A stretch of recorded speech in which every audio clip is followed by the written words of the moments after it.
Story 1. Gas leak while I was sleeping. Fortunately, my dog realized something wasn't right and woke me up. Rest in peace, buddy. You saved my life. Edit. Sorry for the confusing wording.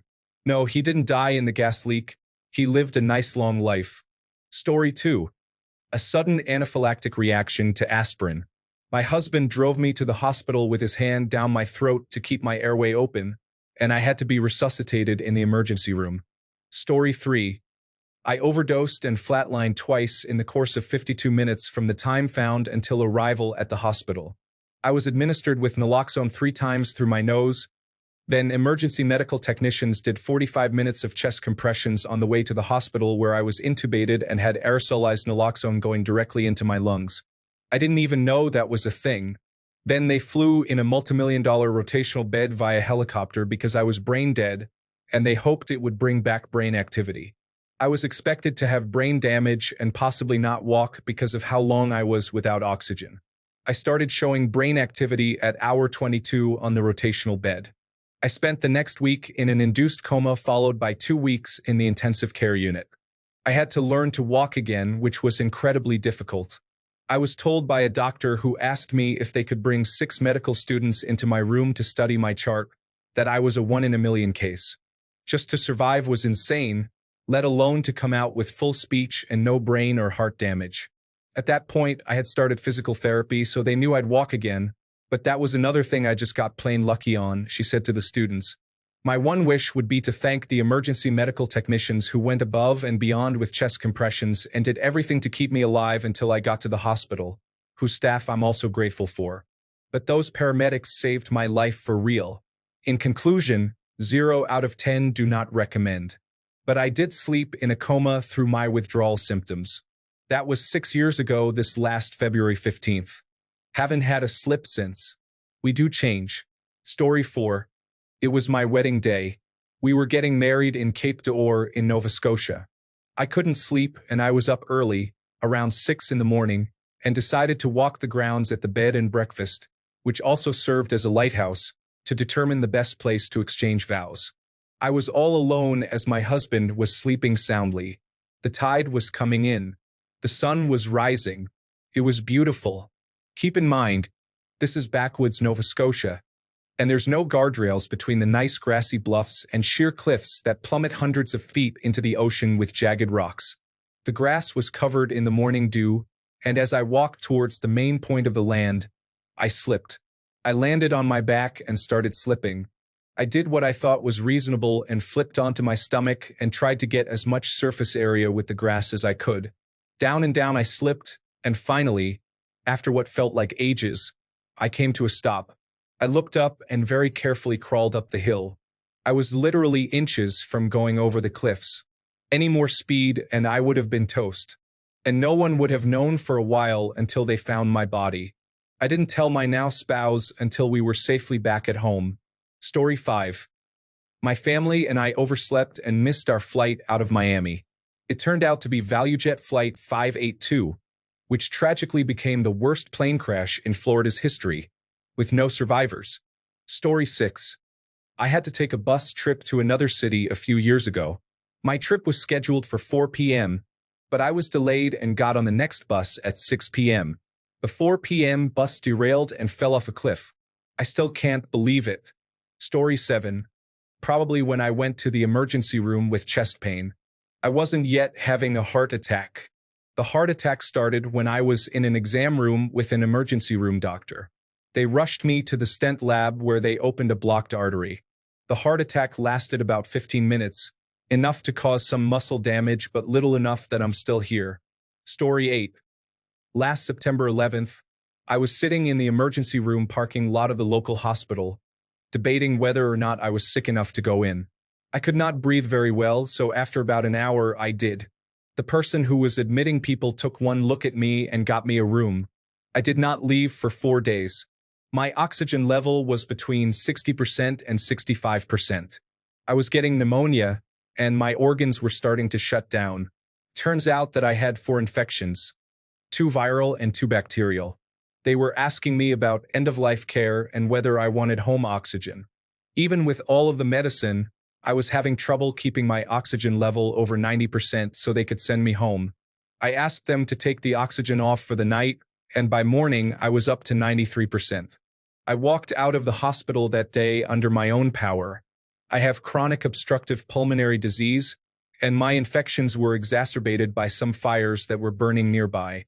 My coworker came to work with a cold that tipped me over the edge and nearly killed me. I had to quit my job eventually and go into a different line of work. Story 9. While mountain climbing, I lost my footing and began sliding down an icy slope, heading straight off a cliff. For a moment, I was certain I was going to die until my foot miraculously jammed into a crevice, stopping my fall just in time. But I was stuck, and it took a good half hour to carefully pull myself back to solid ground, knowing that one wrong move could send me over the edge. I remember thinking my odds were maybe, and probably, going to die today. What surprises me most is that I do not recall feeling fear. Startled at first, sure, but not afraid of dying. Instead, I felt this strange, peaceful calm, knowing I had lived a decent life. In a way, I even felt lucky because if that was going to be the end, at least it came with a beautiful view. Story 10. Construction accident in Jamaica almost impaled me. Multiple pieces of rebar slid off a building and impaled the car right next to the sidewalk. They came so close to my face that I felt the wind from them. I now have phobias of construction sites without pedestrian protections. Story 11. I was almost pulled into a brown station wagon by two men when I was 11 years old. If it weren't for the postman walking around the corner at that moment, I would have been gone. Story 12. When I was 16 during class, I thought I was having a heart attack. I had all the symptoms, especially shortness of breath. I was taken by ambulance and found out my left lung had collapsed. They said it was 99% collapsed. They were able to save it, but I was very lucky. They called it a spontaneous pneumothorax, meaning my chest cavity had filled with air, collapsing my lung. Nothing I did caused it. It just happened. Story 13. Crossed the street without looking while drunk, and a car hit the brakes really hard. Passed out in my bathroom while drunk and hit my head on the sink.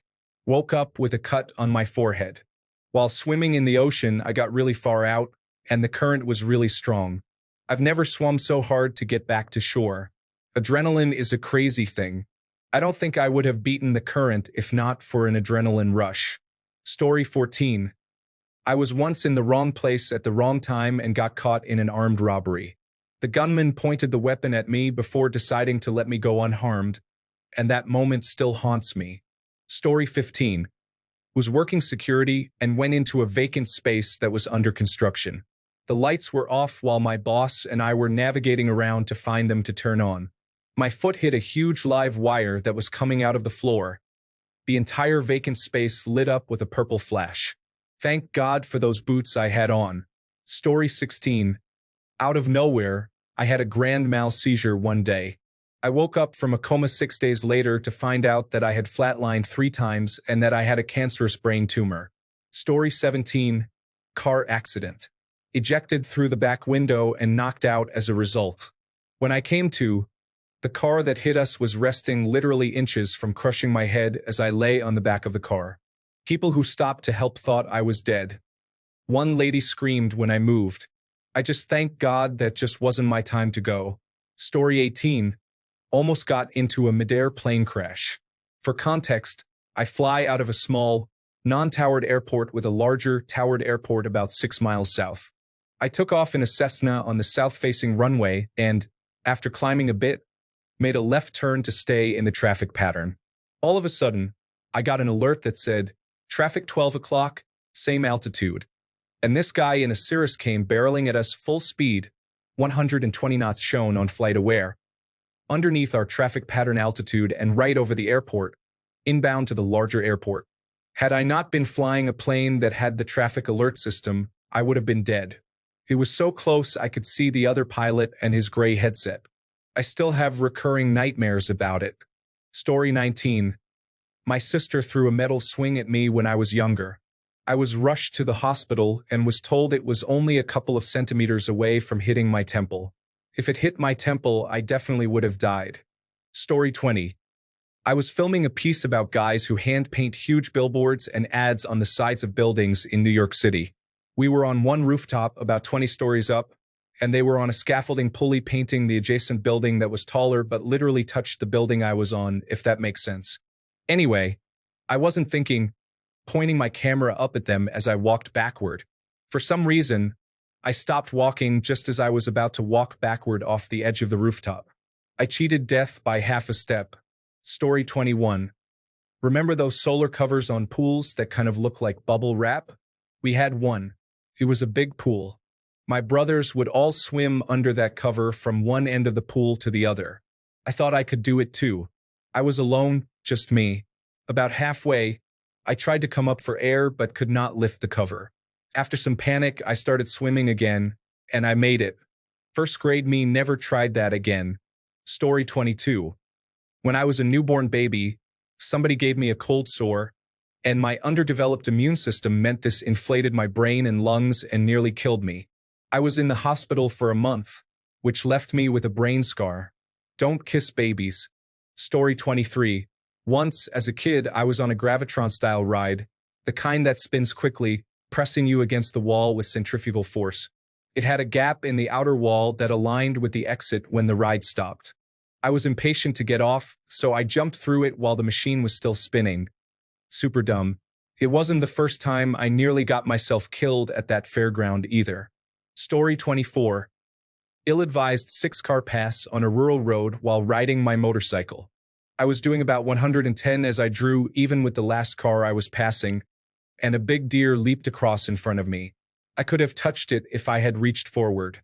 Neither the lead car nor I hit it. I momentarily let off the throttle out of shock, but then had to turn it up again, as I had an 18-wheeler coming at me in the oncoming lane. That was probably the closest I have come, that I know of, to actively dying. Story 25. Motorbike accident. 80 miles per hour and my back will blew out. I hit a central reservation, and the helmet somehow came off. My bike landed on top of me and dragged me until it came to a stop. My leathers were pretty much glued to me due to the friction of the drag. I woke in the hospital a week later and was told I was incredibly lucky to be alive. My skin had been shredded off my legs and arms. I had a fractured skull, 4 broken ribs, and both lungs collapsed. I broke my collarbone and left leg. Both wrists were shattered, 4 broken fingers, and a broken ankle. Recovery was about 6 months. Story 26. Driving home. I hit a deer, overcorrected, and flipped the car. The car was upside down and sliding. I knew telephone poles were everywhere. I was thinking, please stop, please stop. Stopped in a ditch, and I crawled out the back window that was broken. It was crazy, as everything seemed to go in slow motion. Time had literally slowed down completely in my mind. A nurse drove by, and aside from a stiff back, I was okay. She told me if I hadn't been wearing a seatbelt, I would have been thrown out. Wear your seatbelt. Story 27. I was a kid in the 1980s when our school changed the medication policy so that everything was locked with the nurse. I had an asthma attack, but no one could find the nurse or the keys. I passed out and woke up intubated in the emergency room, apparently almost died. I saved a younger friend from drowning. He was in a full panic when I got to him. He almost took me out by thrusting himself upwards and pushing me way down when I wasn't expecting it. I came so close to taking in water. A riptide off Maui a couple of years later sent a friend and me out to sea quickly.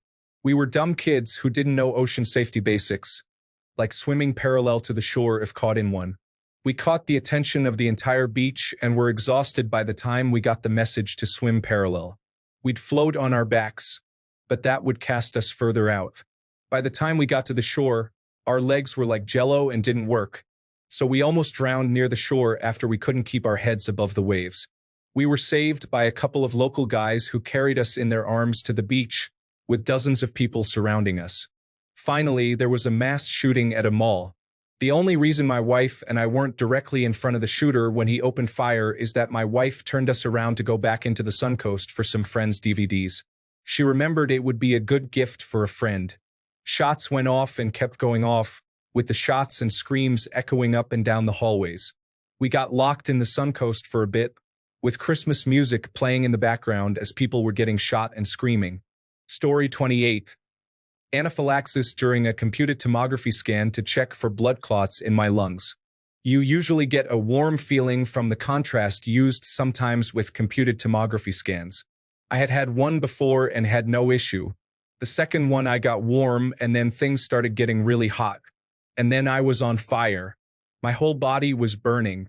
My nose became immediately clogged. My eyes started swelling. My lips started swelling.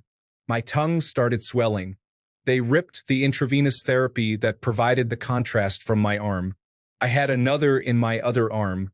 They started rushing me back to the emergency room and asked my mom to leave. That is the last thing I remember. Story 29.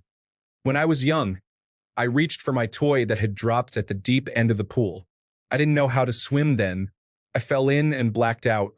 I don't remember anything leading up to my drowning. I remember waking up in the most peaceful state. No thoughts going through my head, and the water was the bluest I've ever seen. Then once I got pulled up, reality hit, and my lungs were on fire. Non-stop coughing and gasping for air. I wish I could tell the guy that saved me, "Thank you again."